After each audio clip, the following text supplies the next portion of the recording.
So before we get into that, a couple more note-taking tips. We talked last week about a few. Let's figure out throw a few of these in. You're taking notes. We talked about how summarizing is really the much more preferred way to write something down when you're taking a note in a lecture or when you're watching a video than writing something verbatim as the lecturer said, right? But that takes time. You need to sit there for even just a second to be like, all right, I'm taking this all in. I need to hear everything, or I need to hear a certain amount of information to be able to formulate a summary of it. And then I need to put it in my own words and write it down. But me, the lecturer, I'm not stopping talking and being like, why don't you summarize that? Get back to me when you've written it down, okay? No, I'm not going to do that. That would be torture for everyone else. So I'm just going to keep on going, right? I'm not going to stop. I'm not going to be paying attention to people that are like first describing, that are like brain communicating, and you're like, just stop for 2 seconds while I catch up. I don't have that ability. So I'm just going to keep going, and maybe once in a while I'll take a little break. If I see people like brows sweating, keep it down on the paper. But I'm just going to keep going at my speed. So I have my speed, right? You can't control that. You have your speed, which you can control, but you necessarily have to go a little bit slower than I do, right? So I'm always going to be a little bit further ahead of you when we're taking notes. I'm here, you're here, we go. Maybe it takes you a little longer. Oh, you dropped a little further back, but I still kept going. Oh, maybe I slowed down because I dropped my pencil and you caught up a little bit. It's like this constant battle to get as close to me as you can, but you can never catch me. And that's the painful part of note taking. So this little gap here between me and you is a gap, right? You need to be able to mind the gap like the people riding the subways in the city. So you can't let yourself get the gap be like really long like this, especially if you don't have a really good working memory, or you're just gonna like, you forget it all. Whatever you had, you're just like, bombs away, and I'm gonna just pick up where he's at now. It's like abandoned ship. So you have to kind of keep yourself close to me. And that's why having a recording is nice, especially one where you can manipulate the speed of the recording. So if I'm talking really fast and you have a player on your computer, or you have it on, I don't know, downloaded somewhere where you could slow the speed down, half speed, you might be able to keep up better, and not have to like keep pausing me or going back and rewinding. So that's one thing. That's what I mean when I say mind the gap.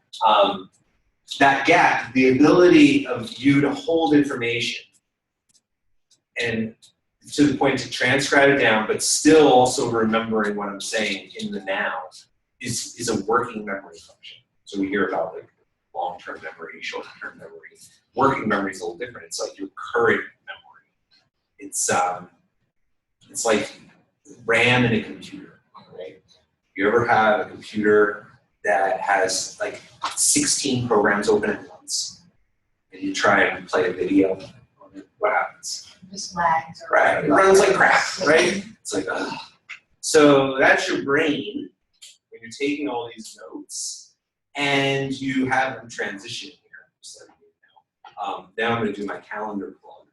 So everyone here uses a calendar? Yes? Anyone not? Anyone want to admit to me, the cognitive specialist, they don't use a calendar? I didn't think so. So if you're not using a calendar or you're underusing it, chances are you have things up here that should be in that calendar of yours, but they're not for whatever reason. And when they're not, your brain knows it.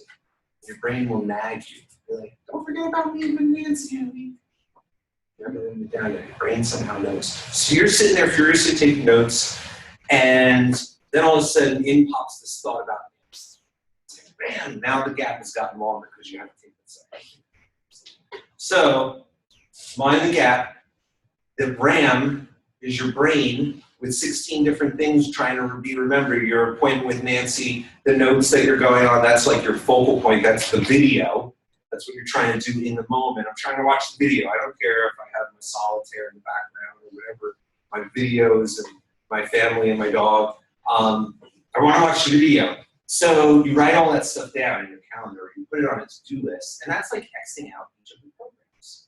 Each time you X out a program, you gain a little more of your RAM back, right? It's a little more of your focusing power. So then all of a sudden, you've eliminated all of that clutter from your brain because you transferred it to paper, and now your brain knows that. It says you can actually focus all of your brain power, all of your RAM on that video or on your routine.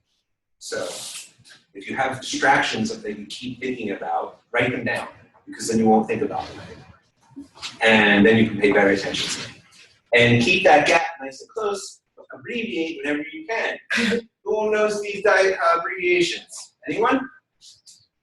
Anyone know any of them? Come on. Diagnosis. Which one? Isn't it diagnosis? DX. You're right, Faye. Diagnosis. That's a word with a lot of letters. You may even find it hard to spell, but it's going to come up a lot in your note taking in this class. What about RX? You probably know that. Prescription. Right? That's another long word. Right? How about SS? Symptoms. Symptoms. Yes. Another very common used word. TX? Treatment. Yes. Treatment. I'm giving you like the golden keys. Right? I never have to write the word treatment again, except in papers. UPA. I don't accept TX. And then HX. Oh. Good. You'll ask people this a lot. Their life story, their history. So then some doctor terminology. You might see those on prescriptions. A scribble. Oh, that's SX. So try and use these when you're taking notes, as these are words that are going to come up often, specifically in this kind of class. And we'll save you precious seconds, and every little second counts when you're taking notes. So, yeah, little cog round strategies for the week. Can't say I didn't give you enough tools. All right, so overview of assessment. Began section 2 of the textbook, which is devoted to the assessment process. And Meuser calls assessment, or maybe he quoted somebody calling it this, the cornerstone to effective treatment. And I want to know why he called it that. What do you guys think? Why do you think assessment's the biggest deal? I mean, you're not actually doing you're not actually helping the person when you're assessing them, right? Yes. You're taking in the person's history, everything you would need to know about their dynamics in terms of family. Yeah. Why is that important though? It's like, if I have an alcohol problem and I come to you and tell you all about my shitty family and their alcohol problems, I'm not any closer to getting my alcohol problem fixed. Right? Yeah, Faye. Creating a Yes. foundation. That's one reason. Why is that foundation important? It mentioned in the book something about if they're likely to disclose on whether it's family history or just history in general, then later their current drug use might be. That's true. Yes. Is it kind of the idea of finding, pinpointing something that can be used to help them later on, sort of kind of? Yeah, let's see. Assessment is sort of everything you're going to do to come up with a plan to help the person. And once you have a good plan, the treatment essentially writes itself.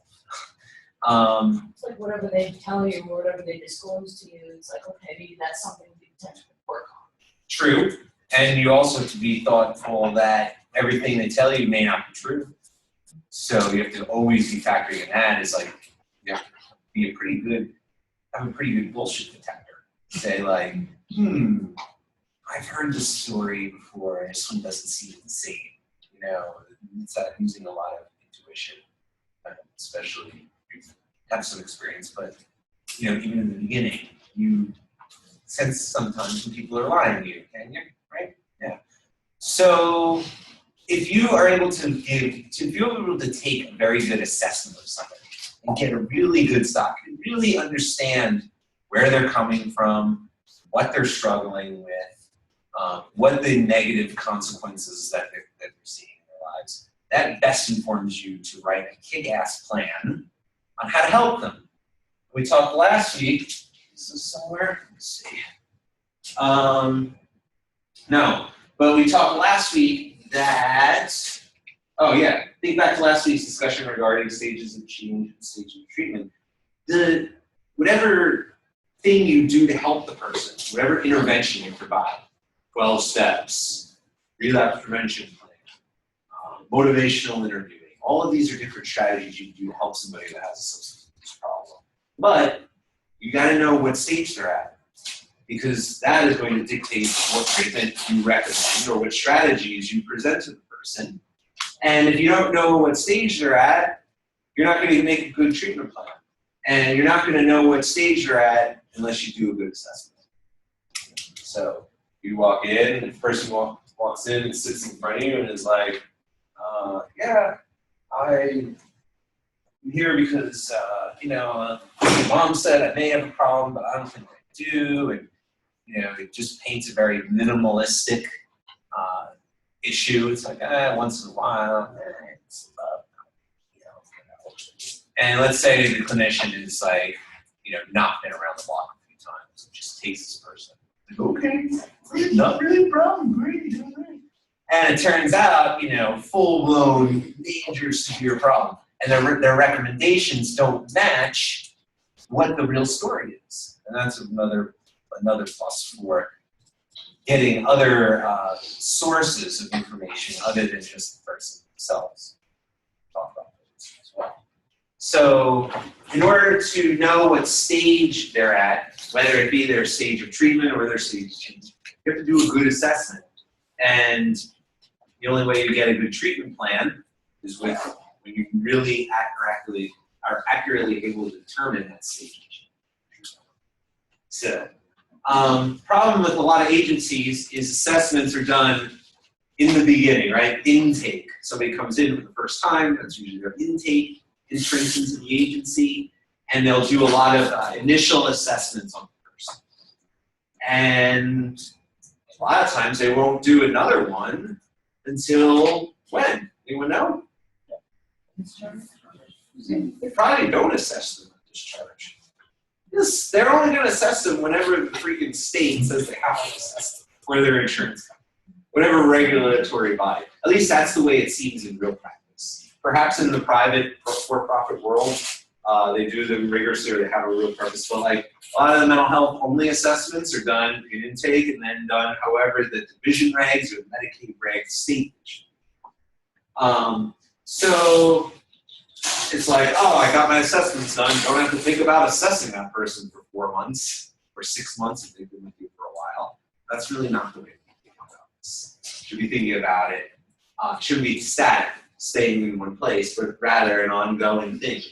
Every little observation that you make with the person, or interaction you have with them, or report you get from another team member or family member. Sorry, I just.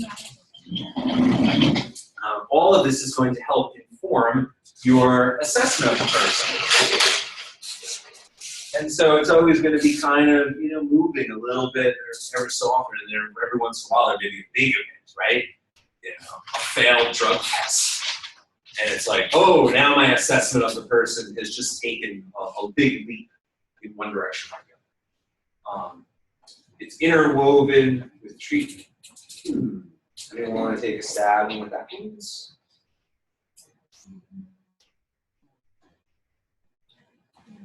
Let's hear from someone who hasn't talked yet. Anyone? Any quiet ones?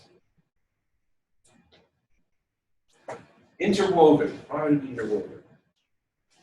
Give me a shot. Interwoven meaning connected with the treatment. Yep. So how? So does that mean we do it all at the same time? I guess in some cases, and maybe the treatment is medication with psychotherapy. They're talking. Yeah, right. Psychotherapy is prescribed by the psychiatrist, saying, this is really helpful for you. This is a treatment based on your stage, where you're at. It's going to be helpful. Right. And so they meet with their therapist twice a week. And they're talking it out and doing CBT and everything's going really well. And so she's responding to treatment. That's going to inform that person, who's going to inform the doctor, or, oh, they're responding.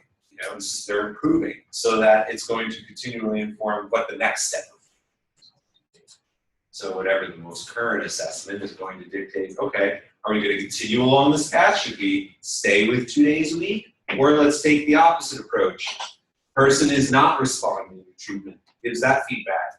Oh, now our assessment is they need more help than we initially thought. Let's now respond to modify the treatment, increase the number of visits, or try something else. Yes? So you're saying that it's, of course, it's connected, but it's also like multi-level, depending on what's going on. It can change from various. Yeah, I'm trying to find a definition for it. Yeah, they are. It's like one informs the other, right? So their response to treatment is going to give them a better idea of their assessment of the individual. That assessment is going to then dictate what their treatment is going to be. So that they're sort of interrelated and interdependent. Begins at the earliest point of contact, so at that intake, right? Drop dead, drunk, stumbling into rehab, raising my hand, saying, I give up. I can't do this anymore. It's terrible. It's killing me.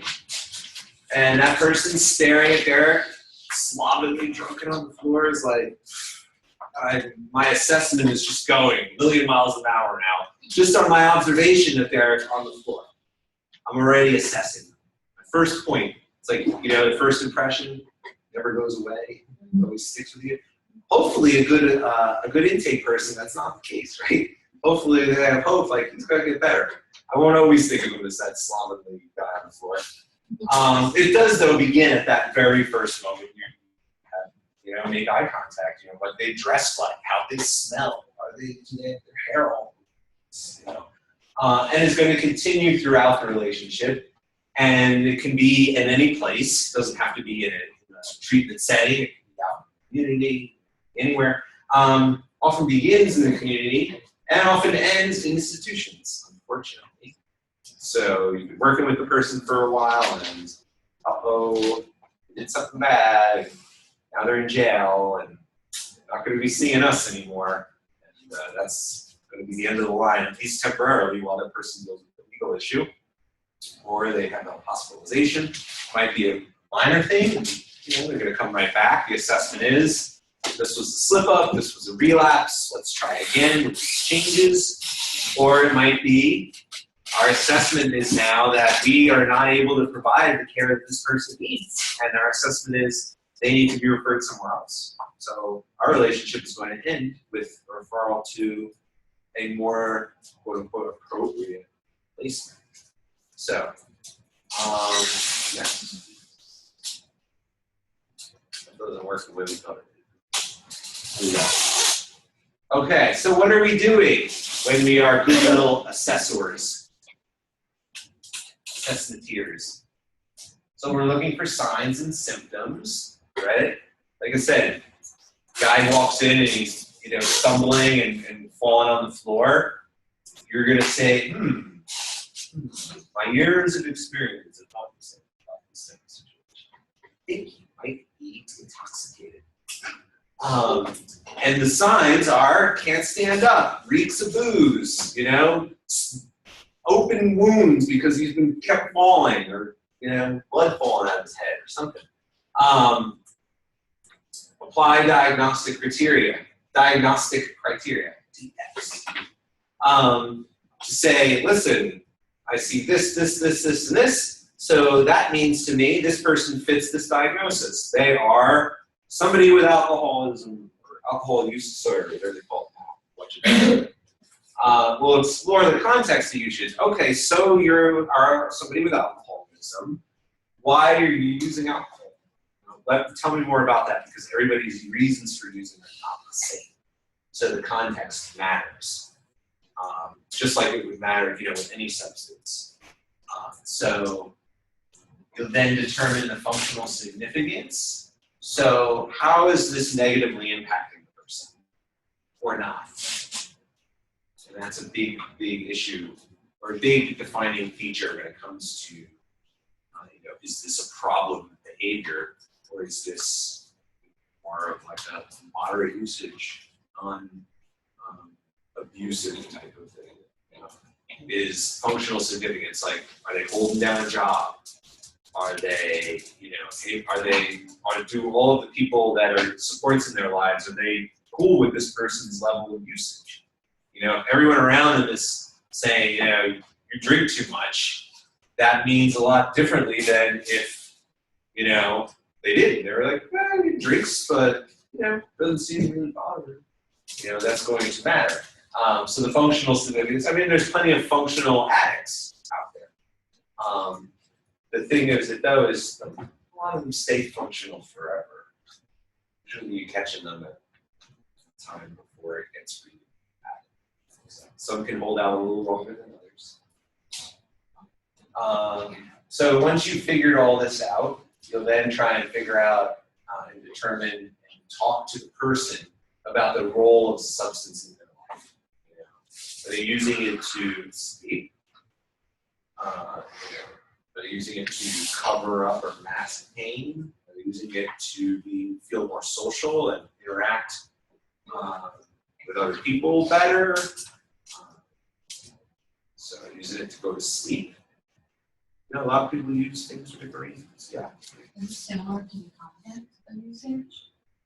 Like what if I said, I think it is, yes. I have when we talk about the slides, there's like a subtle difference that I had to go back. I think that gets at what you're talking about. And then when we have all this, we make a plan. That's what we do. Yeah.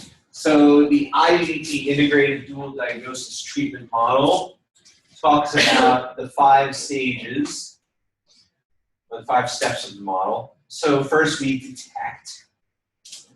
Okay, let's look. We've got our magnifying glasses. We're detectives. Then we classify. This is where diagnostic criteria comes in. It's a manual. Then we assess. How are they functioning? Is the substance impacting their other areas of their life? Functional analysis. So after we assess, then we'll analyze, and then we will. So, all right, so let's pretend we work in a in an integrated clinic. And I'm the intake counselor, or you guys are intake counselors. And in walks George. And George is talking about a problem. Maybe he's talking about his mental health problems. And you, as an experienced intake counselor, are thinking what about his substance abuse problems? He hasn't mentioned substance abuse to you at all. Why should you even consider it? Yeah. Might be. The fact of the matter is, based on the numbers we talked about in week 1, prevalence of substance abuse disorders in people with mental illness, like there's a lot of them. We should almost at this point assume that substance abuse is likely to be involved in some case. Maybe the person themselves doesn't have a full-blown addiction. Maybe they only use recreationally at this point. They haven't developed it. It hasn't gone past that. Maybe it's not them, but somebody that's close to them has an addiction, and it's impacting that person that's sitting in front of you in some kind of negative way. So it may not be the person, but you might be able to assess, like, oh, substance abuse is a problem for this person because, their husband is using, and when they get really drunk, they hit the person, so there could be, so it's almost like the seasoned intake counselor is going to just assume, like, all right, there's probably some role substances play in this person's life. Could be, not. There are plenty of people that it doesn't. But it's almost you should almost like profile that way and be like, you know what, they're presenting with these mental health issues, there's a good chance that there's a co-occurring substance use disorder as well. So I'm definitely going to ask about it. So cast a wide net. Any fisher people? No? I love fishing. Get out more. What do you think cast a wide net means when we're talking about detection? Amanda? That it's better to, I guess, I don't know, over-diagnose, that we can have more options rather than to under-diagnose, because you could be missing something important. You're on the right track, you're just not using the right word. So you don't want to over-diagnose somebody, give a diagnosis that you don't deserve. But what you're saying is true is that. Anyone kind of clarify? Are you saying that you want Yeah, to keep your options broad? that's Yeah. kind of, yeah. So let's say, as an example, to kind of give this concrete, I walk in, or, let's return to stumbling Derek on the floor here. And it's like, man, you could smell the booze. You're like, man, this person's got a serious alcohol problem. You can tell, like, really serious alcoholics, really red nose. Yeah, cheeks. What about mistakes to The the nun, Yeah. bubble- So like there's other things, yeah, it's like bulbous feature everyone mentioned. Everyone's got the Rudolphs. And so you might even be able to, even besides the fact that I'm just like can't even stand up and I reek, I may even just look like an alcoholic. Man, this guy is terrible. Oh, I'm glad he made it here. And so you might just be like, alcoholic, textbook. But if I'm casting a wide net, if I'm a really good fisher person, my net's really big, I'm not even just trying to catch alcohol. I'm making sure that there might not be something else he's messed up on. Right? If I'm that wasted, there's a good chance I'm on something else as well that's magnifying or intensifying the effects of things. So I'm going to cast a wide net. I'm going to ask you, what else did you take? Not did you take anything else? Like, what else is there in there? Oh, yeah, you got me, right? I took some Xanax too. Oh, okay, that makes sense. Xanax mixed with alcohol is going to make a slightly drunk person fall down on the floor drunk, and they won't remember it the next day. It's like a mind eraser. Instant blackout. So cast a wide net. Ask, don't just assume, oh, just alcohol. Because I see all the present evidence of alcohol, you want to be able to ask about other substances and assume in some cases, like, there might be something else in play here, I better ask. So people are going to vary widely on what they can tell you, right? There are going to be some people that are just going to be open like a book, right? And whatever you ask them, they're going to be truthful in their answers, because they just are the kind of person that has nothing to hide, right? Ever meet somebody like that? And there are others that are going to be, what, right? Completely closed off, like pulling teeth to get them to answer questions or go into detail. Very, very hard to get things and extract things out of them. And then there's going to be people that effing lie to your face, and so you don't know what the story is. So you can't even assume, oh, they're so free with this information. I'm so happy because the last person, I couldn't get anything out of it. They might just be telling you or feeding you a line. You're like, wow, this is so heartbreaking. You get there, cold-hearted son of a bitch. It's like, man, they had me going. I can't believe they had me. Oh, I've been fooled. I've been duped so bad sometimes by people's stories, sagas. And then you figure it out. It's like, oh, man, I was getting fish hooked. No, what is it? Catfish. Yes. So some people are going to be straight up, and some people are going to be really hard to get the info out of, and some people are going to be completely misleading with you.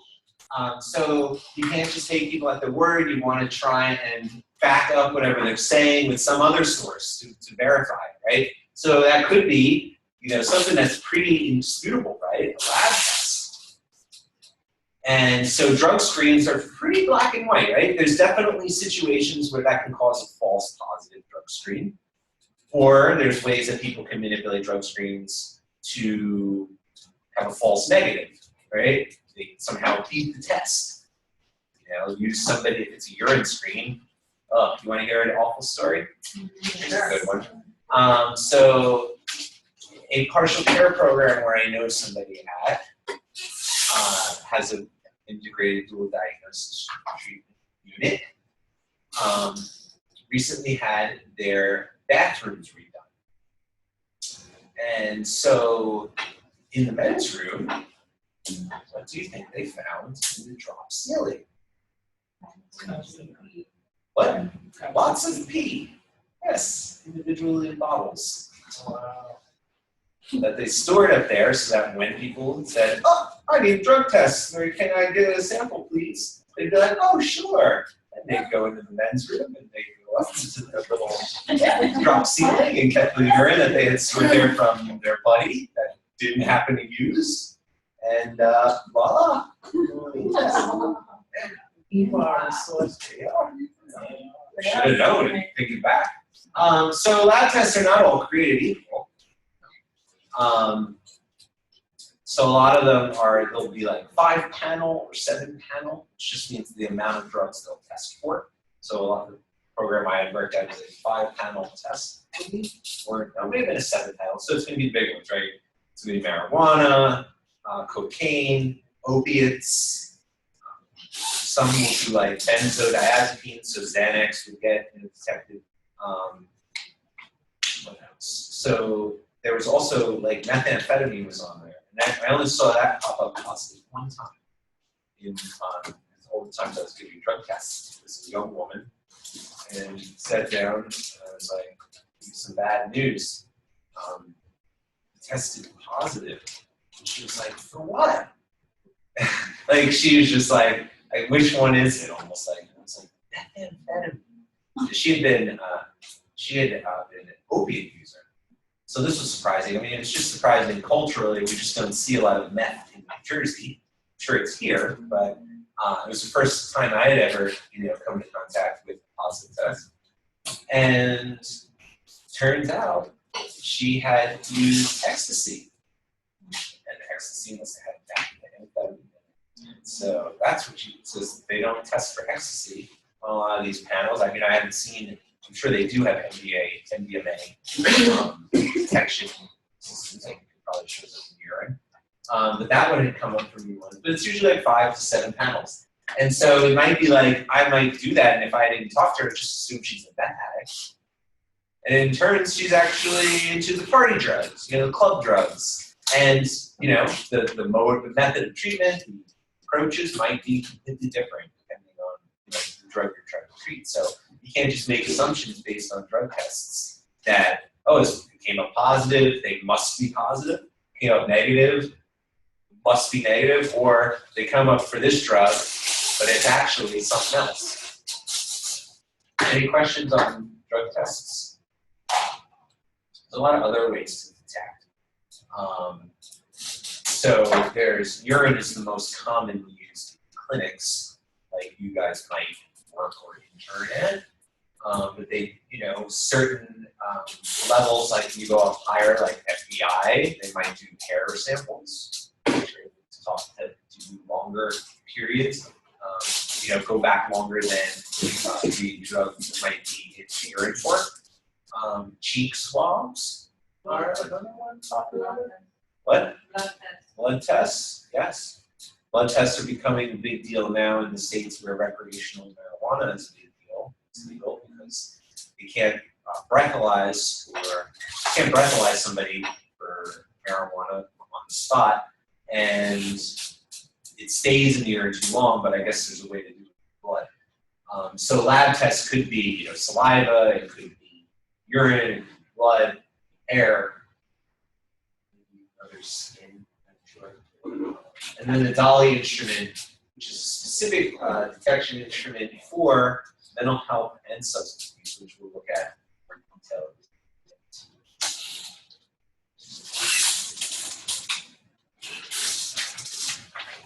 Just let me know when it's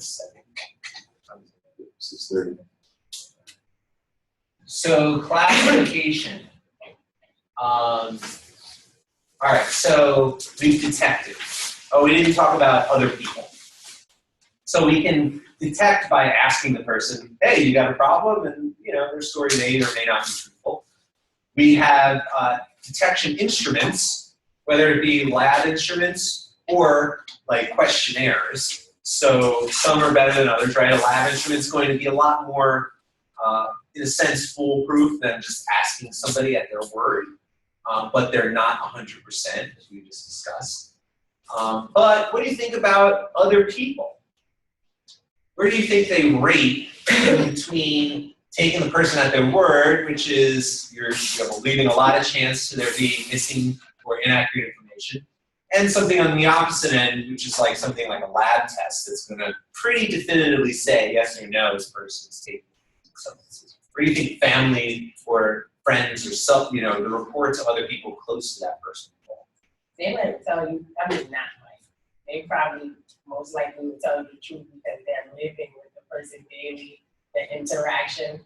So maybe it's affecting them and they want the person to get help. Yeah. So you are of the opinion that more likely they're going to tell you the truth than less likely. What do you other people think? No? You think they're more likely to be inaccurate? They can be for various reasons. They certainly can. Not maybe willingly, and maybe it could be denial. Maybe like the Could person be denial. It could be denial, and it could be the person not doing it in front of them. Right. They literally don't know. They don't know. It's being hidden well. Right. So the reports of others, it's good, right? The best thing to do is to combine all this crap, to get a full assessment, right? So you ask them, you take some tests, you do some questionnaires, and you ask some family. And if everything seems to jive, you probably are on the right track, right? If everything jives except one thing, right? Like the drug tests say they're on drugs, the family says they're on drugs, but the person says, I'm not on drugs. Well, 2 out of 3, you're probably on drugs. So that's why doing more than one is really helpful here. You're not going to just detect one single method. So we've detected. Oh, so family. So family might be straight on, right? Like it's like, oh man, this person knows exactly what's going on, right? They live with the person. They struggle with it themselves. They know what to look for. Or maybe the person don't care and just does it right in front of them. They have an excellent picture of what the extent of the problem is. And then there's people completely in the clouds, right? No idea that it's a problem, that there is a problem, right? Think of like an older family member. Person, 30, 40-year-old lives with their family members who are 60, 70. Maybe they're, in a lot of cases, just not hip to the culture or just don't know what to look for, especially families like immigrant families or just, they just don't know what to look for. They just say, oh, good marriage, you would never do anything like that, So they be definitely led astray, and you're getting from them. It's like, well, this isn't really helpful because you actually don't know what to look for. So it's a lot of the psycho-educational family models revolve around this from a mental health standpoint too. And just don't know what to look for in signs and symptoms. So psychoeducation is like, this is what to look for. This is what an addict looks like. Are you finding money missing? Did you catch the person in a lie? Start to kind of put the pieces together. So let's see. We're going to watch a movie in a second. And the most important aspect of classification: what do many consequences look like? So when we're classifying, so after we gather all this evidence, we have to say, all right, what compartment does this person fit in? Do they meet the criteria of somebody with a disorder? Or is it something less than that? And if it is, if they do meet the criteria, what is the severity? Is it a mild disorder? Is it moderate? Is it a severe disorder? So the way we do that is by, kind of checking off boxes, so to speak. Do they fit this qualification? And a lot of that comes down to negative consequences. So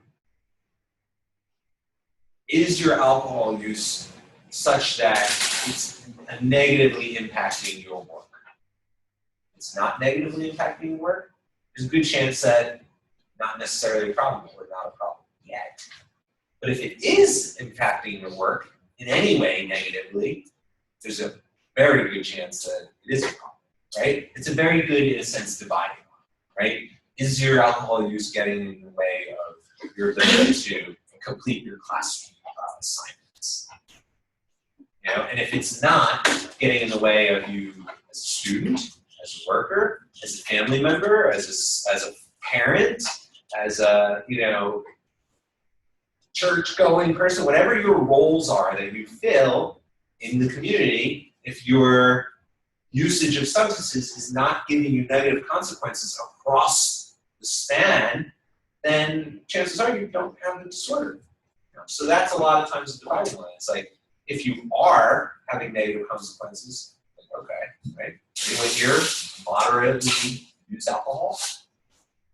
Yeah, okay. You can raise your hand, it's legal, right? Even if it wasn't, I wouldn't call the cops on you. So think about it, right? Think about your own situation. Let's assume you don't have a problem, right? There is somebody here that does, but let's assume. Like, think about this. Like, you know, I have a couple of drinks, you know, on a Friday night.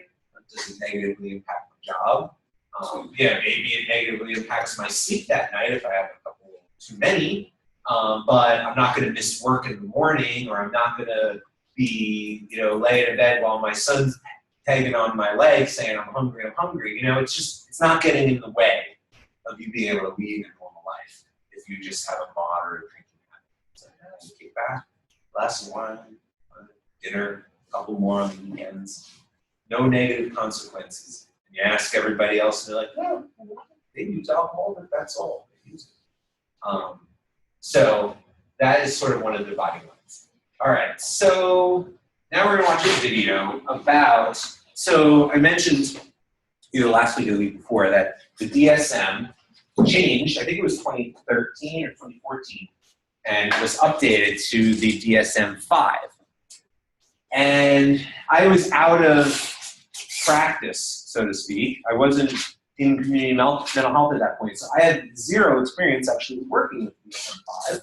So Sean and I found a video that talks about the major differences between DSM-4 and DSM-5. There's people that may have had experience using the DSM-4 or some other version. But this is just going to highlight, it's about 10 minutes long, 12 minutes long. All right, so I think I have to pull, let's see how this goes.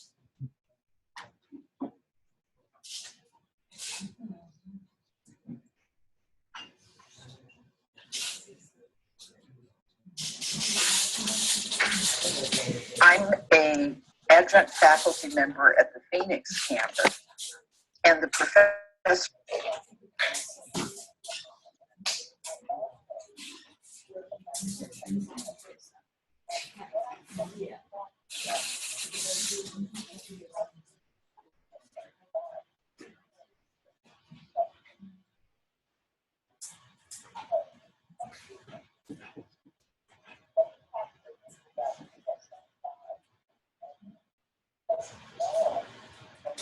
It's not playing.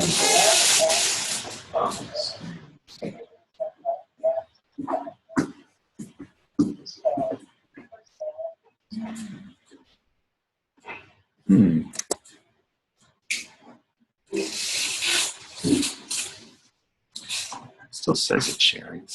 Maybe if you leave full screen from the PowerPoint.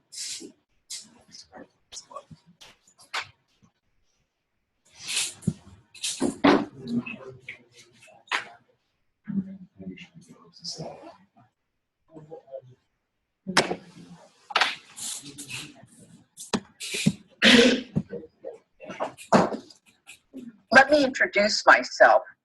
Sorry, I'm I can't do the volume. adjunct faculty member at the Phoenix campus and the professor in charge of the trauma program at Ottawa. I also am a licensed psychologist. And what I want to be talking about here is how to use the new DSM-5, particularly in relation to substance disorders, because it's quite different than it used to be. Let me talk for a minute about DSM-5 in general. As you know, or maybe you don't know, all the axes have gone away. There is no multi-axial diagnosis anymore. So personality disorders and what used to be Axis 1 disorders are part of a diagnostic narrative description. And I'm going to talk a little bit about what else gets included in those. And then when I talk about substance use, we'll come back and look at how you might formulate a diagnosis. But what happens is that we don't have Axis 3 as a separate diagnosis. Medical conditions just become part of the narrative. We also don't have an Axis 4 for stressors anymore. Instead, what we have is 130 V and Z codes, which are things like experience to trauma, combat-related, domestic violence, other things that might be the stressors that are triggering the disorder. The other thing that we don't have is Axis 5. Now, substances are a little bit different than some other categories because they have a built-in severity index. And we'll talk about that in a few minutes. But there's also an instrument that's available both in the back of the DSM-5 and on a website. It's called the WHODAS, World Health Organization Disability Assessment Scale. And it's going to be used with all disorders because what it does is allow you to assess how disabled is this client because of their difficulties, and talks about several different areas: mobility, relationships with others, participation in social life. So it allows you to come up with a number that will show you the areas in which the client is disabled by their disorder.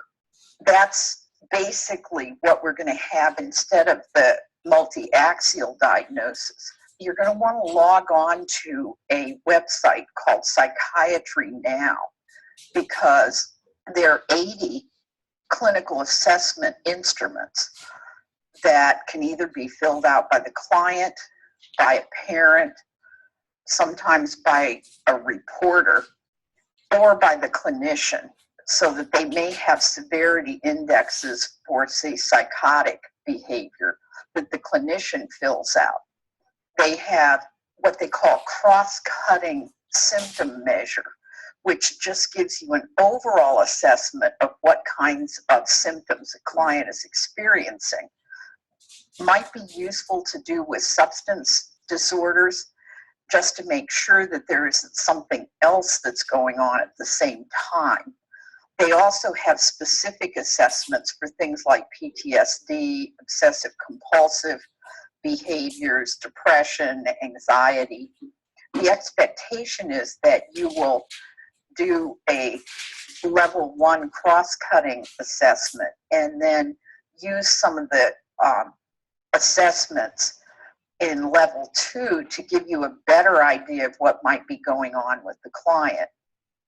So there's a pretty sophisticated set of assessment instruments. One of the nice things about them is they're very short.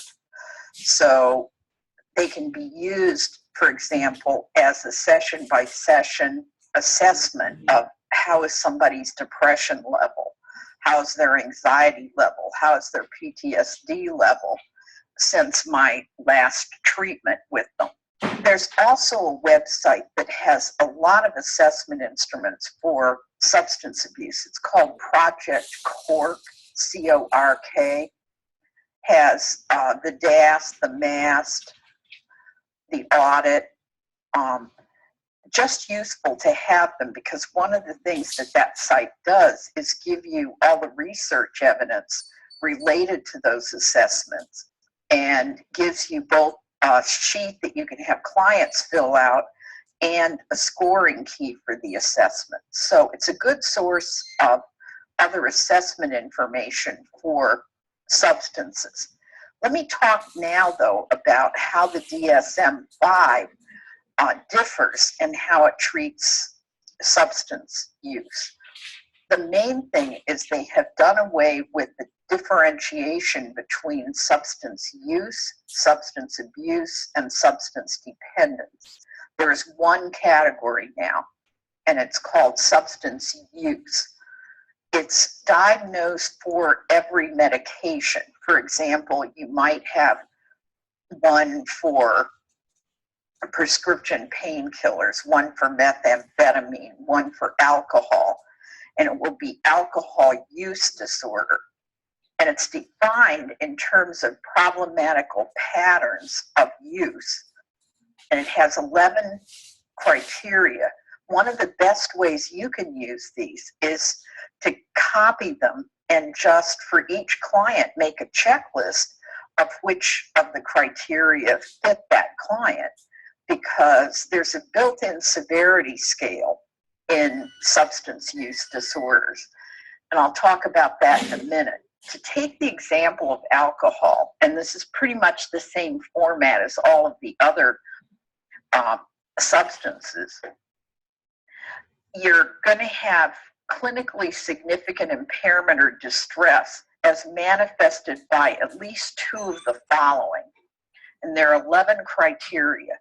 Alcohol is often taken in larger amounts or over a longer period than was intended. For example, you go into the bar, you think you're going to have one drink, and you drink yourself under the table.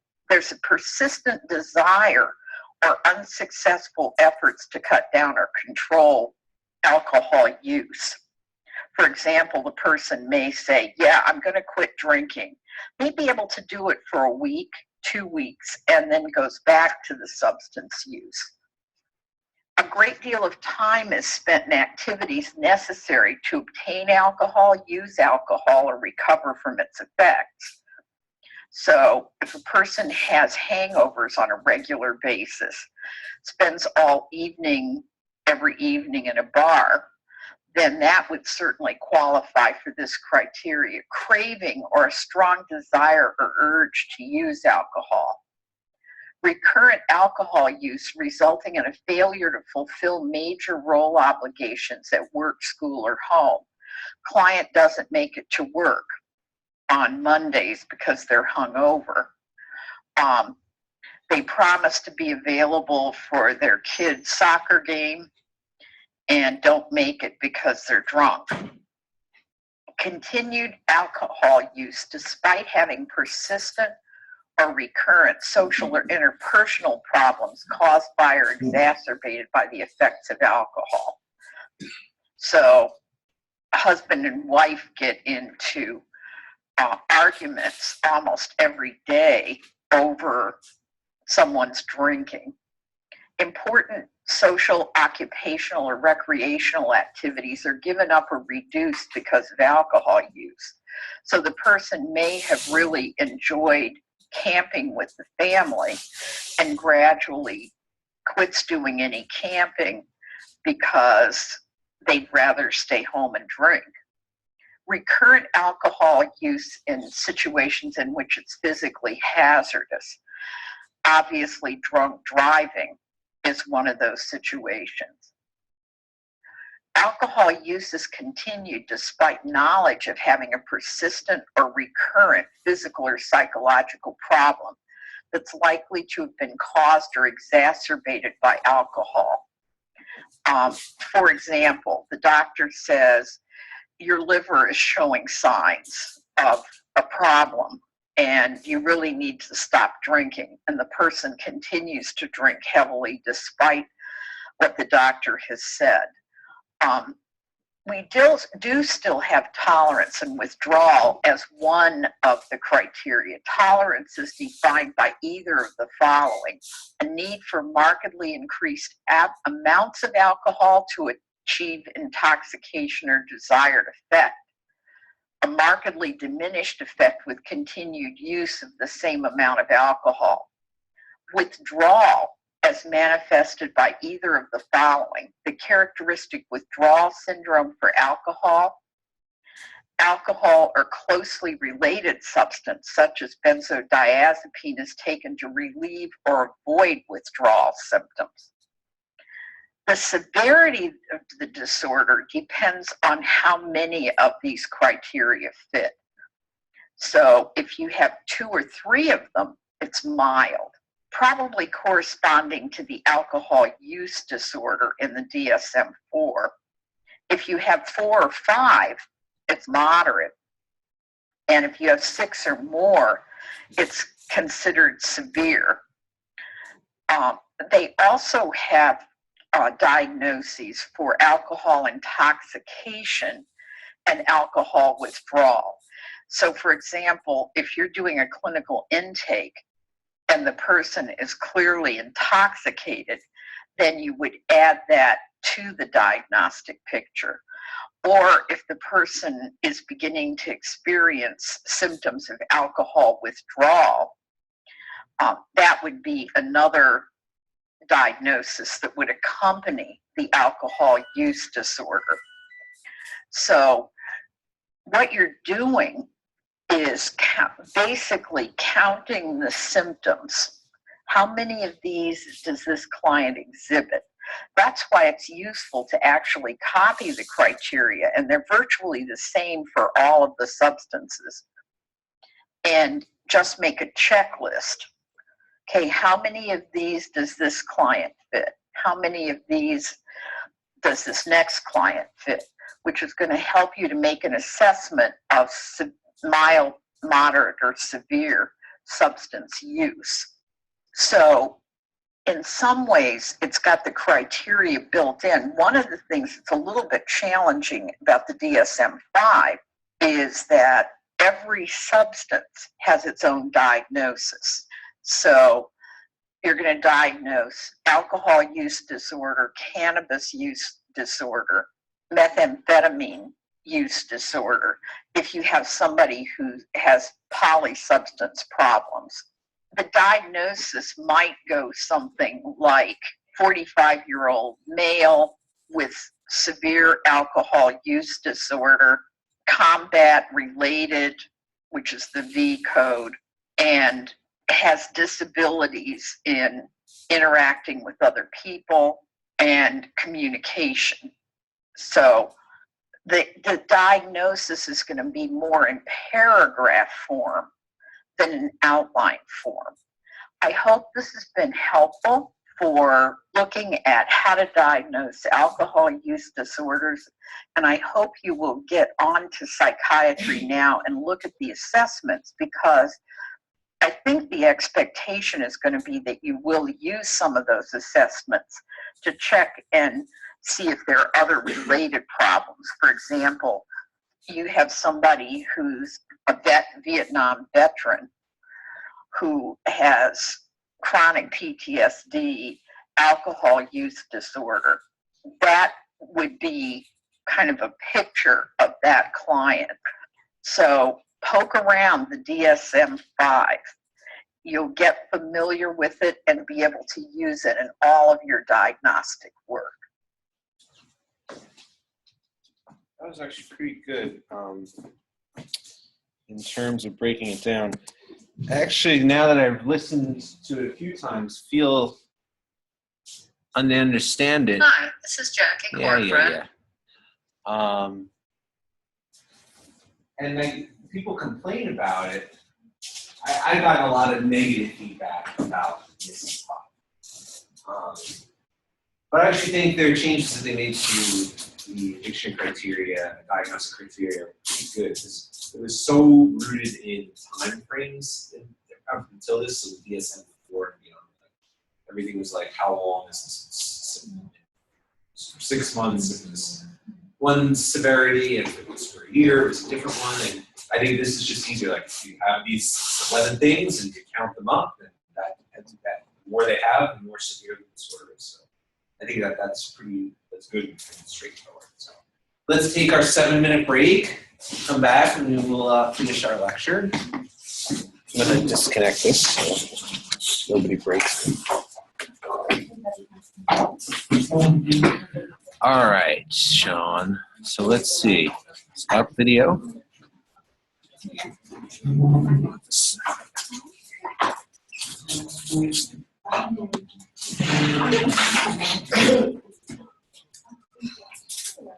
Still recording, I